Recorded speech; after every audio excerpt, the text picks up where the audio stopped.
মায়া ও মৌ দুই বোন, কিন্তু মৌ একদম পছন্দ করতো না মায়াকে। মায়া, এই মায়া, কোথায় তুই? কত বেলা হয়ে গেল, এখন আমার চা নিয়ে এলি না?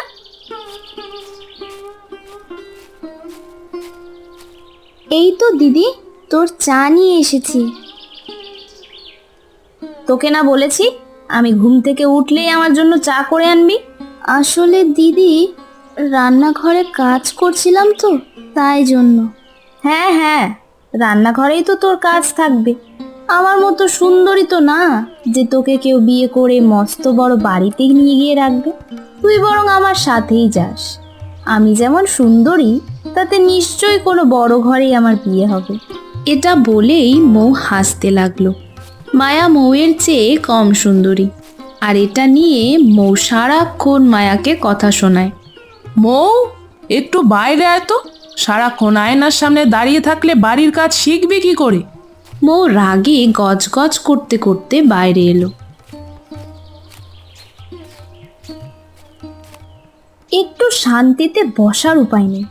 কি হয়েছে, ডাকছো কেন, বলো? মায়া পুকুর ঘাটে গিয়েছে কাপড় ধুতে। তুই বাসনগুলো নিয়ে গিয়ে ধুয়ে আয়। মেয়েটা সেই কখন থেকে একা একা কাজ করছে। কি? আমি এই রোদের মধ্যে পুকুর ঘাটে গিয়ে বাসন মাজবো? আমার এত সুন্দর গায়ের রং নষ্ট হয়ে যাবে না? গায়ের রং দিয়ে কি করবি বলতো?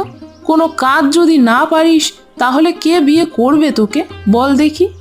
মৌ আর কিছু না বলে আবার ঘরে চলে গেল।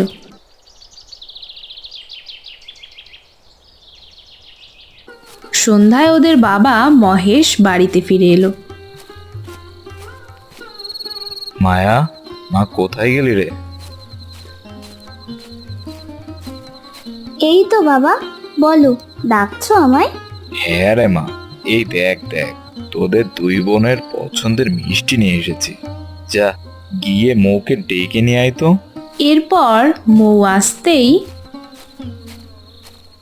বাবা, তুমি মিষ্টি নিয়ে এসেছো আমার জন্য? হ্যাঁ রে মা, শুধু তোর জন্য নয়, তোদের দুই বোনের জন্য নিয়ে এসেছি। এই নে, খেয়ে বল তো মিষ্টিটা কেমন। মৌ পুরো বাক্সটা নিয়ে বসে মিষ্টি খেতে লাগলো। অনেকগুলো মিষ্টি খাওয়ার পরে বলল, আমার জন্য একটু জল এনে দিবি মায়া? গলাটা শুকিয়ে গিয়েছে একেবারে। মায়া কিছু না বলেই জল আনতে গেল। এই সুযোগে মৌ মায়ার জন্য আনা মিষ্টিগুলো সব খেয়ে ফেললো।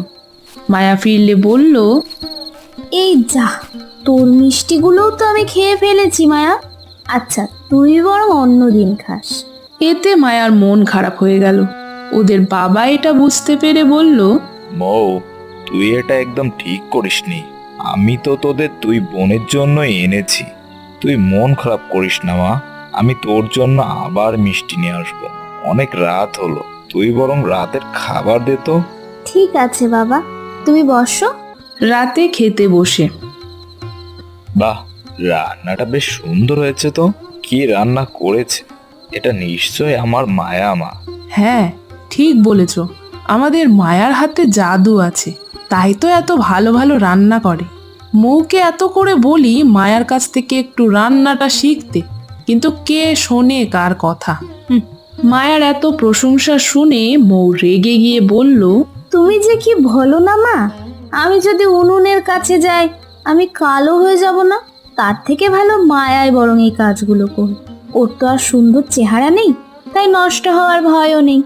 মৌয়ের কথা শুনে মায়ার মন খারাপ হয়ে গেল। তখন ওদের বাবা বলল, আচ্ছা আচ্ছা, এসব থাক এখন। তোমাদের জন্য একটা ভালো খবর আছে। কাল জমিদার বাবুর বাড়িতে গ্রামের সবার নিমন্ত্রণ। হঠাৎ জমিদার বাবু সবাইকে নিমন্ত্রণ করলেন? নিশ্চয়ই কোনো কারণ আছে। জমিদার বাবুর একমাত্র ছেলে শহর থেকে ফিরেছে। কাল তার জন্মদিন, তাই গ্রামে সবাইকে নিমন্ত্রণ করে খাওয়াবেন। জমিদার বাড়িতে নিমন্ত্রণ? তাহলে তো অনেক ভালো ভালো খাবার খেতে পারবো। আর আমাকে তো সুন্দর করে সেজেই যেতে হবে। আমার মতো সুন্দরী তো এই গ্রামে আর একটাও নেই। আমি না সাজলে কে সাজবে, তাই না বলো মা? আমি বরং এখন যাই, কালকে কোনটা পরবো দেখি গিয়ে। জমিদার বাড়িতে নিমন্ত্রণ, তাহলে কি খালি হাতে যাওয়া যায়? কিছু একটা নিয়ে যেতে হবে। কি নেওয়া যায় বলো তো? কিন্তু এখন তো হাতে সেরকম টাকাও নেই যা দিয়ে দামি কিছু কিনতে পারবো। ঘরে চাল সারাবো বলে কিছু টাকা রেখে দিয়েছি, সেটাও খরচ করে ফেললে তো বৃষ্টির সময় ঘরে জল ঢুকবে। তাহলে কি যে করি। বাবা, তুমি চিন্তা করো না, আমি জমিদার বাবুর ছেলের জন্য হাতে বোনা সোয়েটার বানিয়ে দেব। তোমরা বরং সেটাই নিয়ে যেও। কিন্তু তুমি আর কিন্তু কিন্তু করো না। মায়া একদম দোকানের মতো করে সোয়েটার বানাতে পারে, আর এটা ছাড়া আর কোনো উপায়ও তো নেই।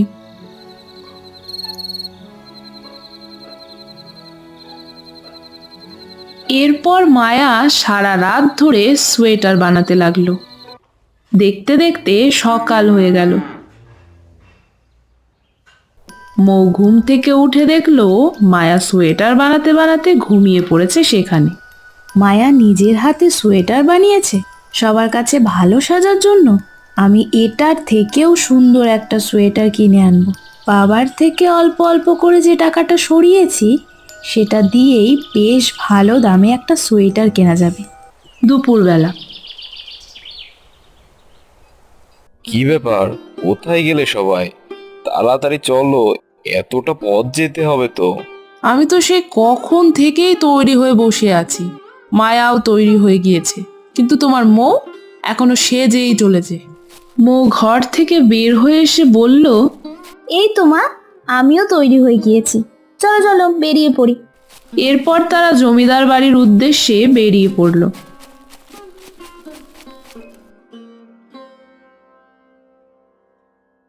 জমিদার বাড়িতে পৌঁছাতেই তারা দেখতে পেল অনেক লোকজন, আর বাড়িটাও বেশ সাজানো হয়েছে। গ্রামের সবাই মিলে খেতে বসেছে। চলো জমিদার বাবুর সাথে দেখা করে আসি, তারপর না হয় খেতে বসবো। তারা চলল জমিদার বাবুর কাছে।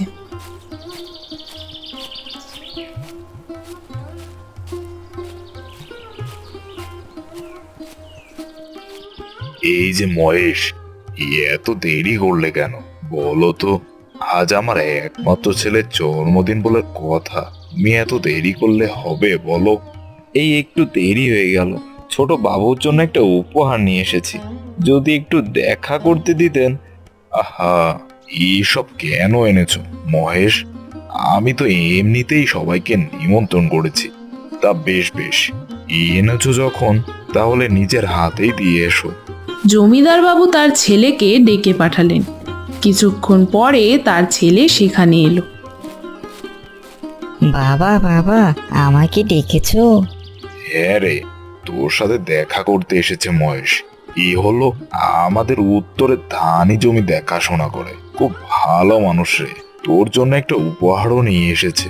মায়ার বাবা তার সাথে আনা উপহারটা এগিয়ে দিয়ে বলল, এই উপহারটা আপনার জন্য এনেছি ছোট বাবু, দেখবেন ঠিক পছন্দ হবে আপনার। আমার মেয়ে নিজে হাতে সোয়েটারটা বানিয়েছে। জমিদার বাবুর ছেলে উপহারটা খুলে দেখে বলল, বাহ, এটা তো সত্যি খুব সুন্দর, ঠিক যেন দোকানের কেনা। আপনার মেয়ের অনেক গুণ আছে বলতে হবে, আমার খুব পছন্দ হয়েছে এটা। ওদিকে মায়ার প্রশংসা শুনে মৌ মনে মনে জ্বলতে থাকে। একটু পরে সবাই চলে এলে মৌ বলল, ছোট বাবু, এটা আপনার জন্য, দেখুন তো পছন্দ হয়েছে নাকি? আমি নিজে এটা বানিয়েছি।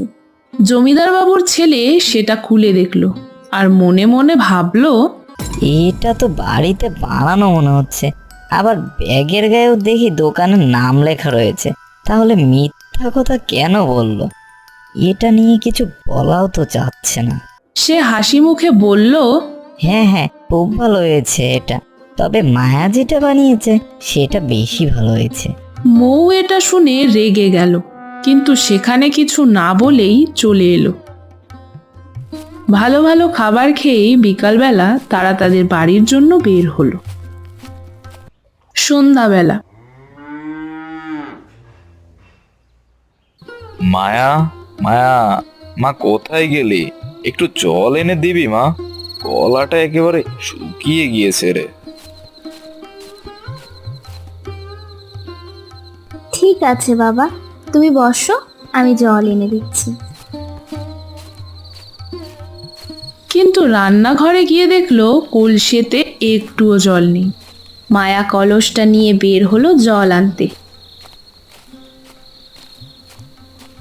এরপর পাশের কল থেকে জল নিয়ে বাড়ি ফিরছিল মায়া।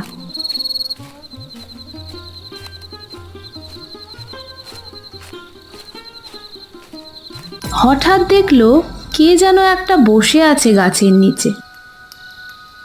ওখানে কে যেন একটা বসে আছে মনে হচ্ছে।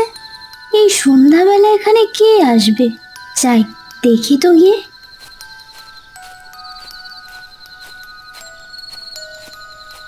সেখানে গিয়ে দেখলো একজন বুড়ি বসে আছে জড়সড় হয়ে। তাকে দেখে মায়া বলল, ও বুড়ি, তুমি বসে আছো কেন এখানে এইভাবে? তোমার বাড়ি কোথায়? আগে তো দেখিনি তোমায়। আমার বাড়ি ছিল পাশের গ্রামে, কিন্তু আমাকে আমার বাড়ি থেকে বের করে দিয়েছে আমার ছেলেরা। সারা দিন হাঁটতে হাঁটতে ক্লান্ত হয়ে গেছি। কিছু খাবার দিবি রে মা আমাকে? মায়া মনে মনে ভাবলো, আহারে, মানুষটার কি কষ্ট, এইভাবে বসে আছে এখানে। যাই কিছু খাবার এনে দিই নাকি, কিছু খেলে হয়তো চলতে পারবে। এটা ভেবে মায়া বাড়ি ফিরে এলো। বাড়িতে এসে বাবাকে জল দিল।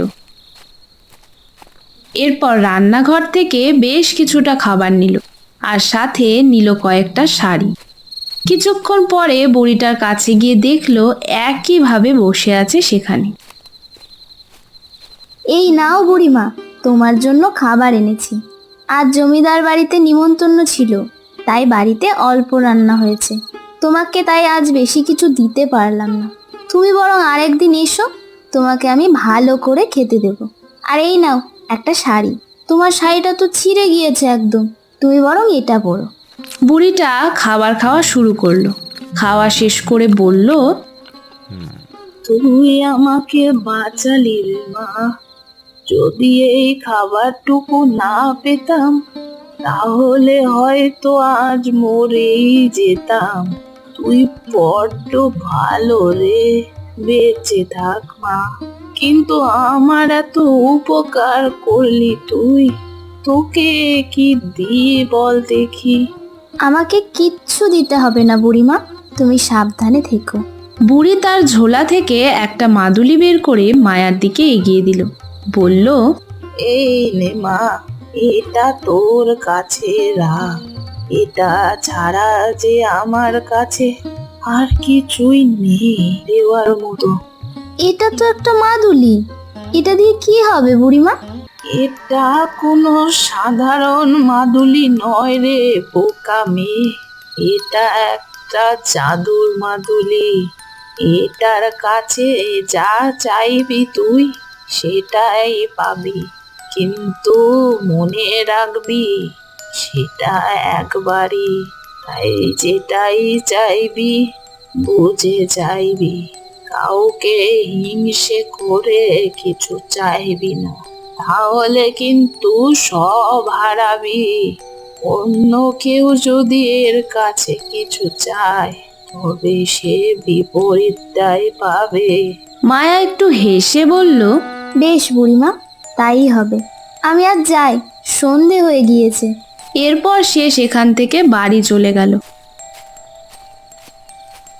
বাড়িতে ঢুকতেই দেখলো মৌ বারান্দায় বসে আছে। মায়াকে দেখে বলল, কোথায় গিয়েছিলি তুই এই সন্ধেবেলা? কখন থেকে মা তোকে ডেকেই চলেছে। আর বলিস না রে মৌ, একটা বুড়ি মায়ের খুব কষ্ট জানিস তো।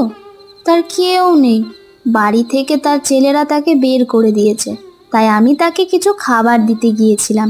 তারপর জানিস তো, বুড়িমা একটা জিনিস দিয়েছে। এরপর সবকিছু খুলে বলল মায়া। সবটা শুনে মৌ বলল, কই দেখি দেখি মাদুলিটা, এই নে। দেখি গিয়ে মা কেন ডাকছিল আমায়, তুই এটা সাবধানে রাখবি। এইবারে মাদুলিটা আমার, এর থেকে আমার যা ইচ্ছা আমি সেটাই চেয়ে নেব। কিন্তু কি চাইবো? কিছু একটা ভেবে নিয়ে বলল, জাদুর মাদুলি, তুমি আমাকে আরো সুন্দরী বানিয়ে দাও। যেন এই পৃথিবীতে আমার থেকে সুন্দর আর কেউ না হয়, যেন মায়াকে নয় আমাকেই সবাই দেখে। কিন্তু জাদুর মাদুলির জাদুতে মৌ কুৎসিত দেখতে হয়ে গেল। দেখলো একটা ছেঁড়া শাড়ি পরে আছে, চুলগুলো এলোমেলো হয়ে আছে, একদম কালো দেখাচ্ছে তাকে। এটা দেখে রাগে চিৎকার করে উঠল মৌ। এটা কি হলো আমার? আমি এরকম হয়ে গেলাম কি করে? মায়া কি তাহলে ইচ্ছে করে আমাকে মিথ্যে বললো? মৌয়ের চিৎকার শুনে মায়া ঘরে এসে দেখলো মৌয়ের এই অবস্থা। মৌ, এটা কি করে হলো? তুই মাদুলির কথা মিথ্যে বলেছিলি আমাকে, তোর জন্য আমার এটা হয়েছে। এরপর মৌ সবটা মায়াকে বলতেই মায়া বলল, আমি মিথ্যে বলিনি তোকে, এটা জাদুর মাদুলি। এর কাছে যেটা চাইবি সেটাই পাবি, কিন্তু অন্য কেউ সেটা চাইলে পাবে না, বরং যেটা চাইবে তার বিপরীতটাই হবে। বুড়িমা এটা আমাকে দিয়েছে, তাই তুই যেটা চেয়েছিস তার বিপরীতটাই হয়েছে। এটা শুনে মৌ কাঁদতে লাগলো, বলল, তাহলে এবার কি করব মায়া? আমার ভুল হয়েছে, কিছু তো একটা করতেই হবে। তুই চিন্তা করিস না, একটু ভাবতে দে আমায়।